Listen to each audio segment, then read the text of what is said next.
सर्वांना माझा नमस्कार। सन 2024चे मान्सून कालावधीत जून ते सप्टेंबर या काळात भारतीय हवामानशास्त्र विभागाचे महासंचालक मृत्युंजय महापात्रा यांनी काल दिनांक 27 मे रोजी भारतात सरासरीचे 106% पाऊस होईल असा अंदाज दिलेला आहे। भारताची पावसाची सरासरी 88 सेंटीमीटर आहे। याचाच अर्थ असा की भारतात यावर्षी 94 सेंटीमीटरपर्यंत वार्षिक पाऊसमान होण्याची शक्यता आहे।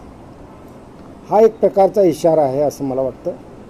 त्यामुळे शासन, प्रशासन, महानगरपालिका यांच्याद्वारे केली जाणारी जी कामं आहेत, नालेसफाई असेल, अगर त्या प्रकारची इतर तत्सम कामं ही व्यवस्थितपणे पार पाडणं हे आता गरजेचं ठरणार आहे। तसेच काही ठिकाणी पूरस्थिती संभवनीय आहे।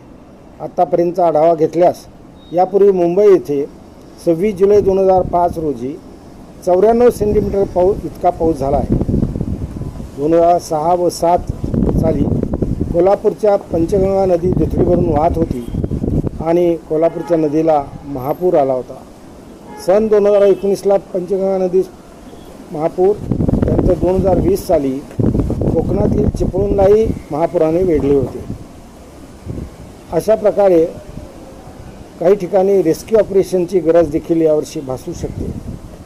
म्हणजे एकूणच सर्व बाबतीत शासन, प्रशासन, नागरिकांनी तत्पर राहणं हे गरजेचं ठरणार आहे।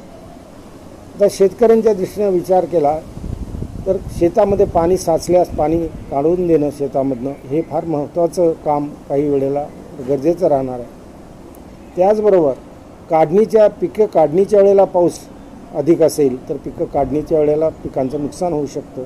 त्या बाबतीतही शेतकऱ्यांनी यावर्षी काळजी घेणं गरजेचं राहील असं मला वाटतं। एकूणच ज्यावर्षी पावसाचं प्रमाण अधिक असतं त्यावर्षी नद्यांना महापूर येणं, त्यानंतर अतिवृष्टी काही भागामध्ये होणं हे संभवनीय आहे आणि हा इशारा समजून सर्व नागरिकांनी आणि अधिकारी वर्गाने, त्याचप्रमाणे शासनाने याबाबतीत आतापासून नियोजन करणं मला वाटतं गरजेचं आहे।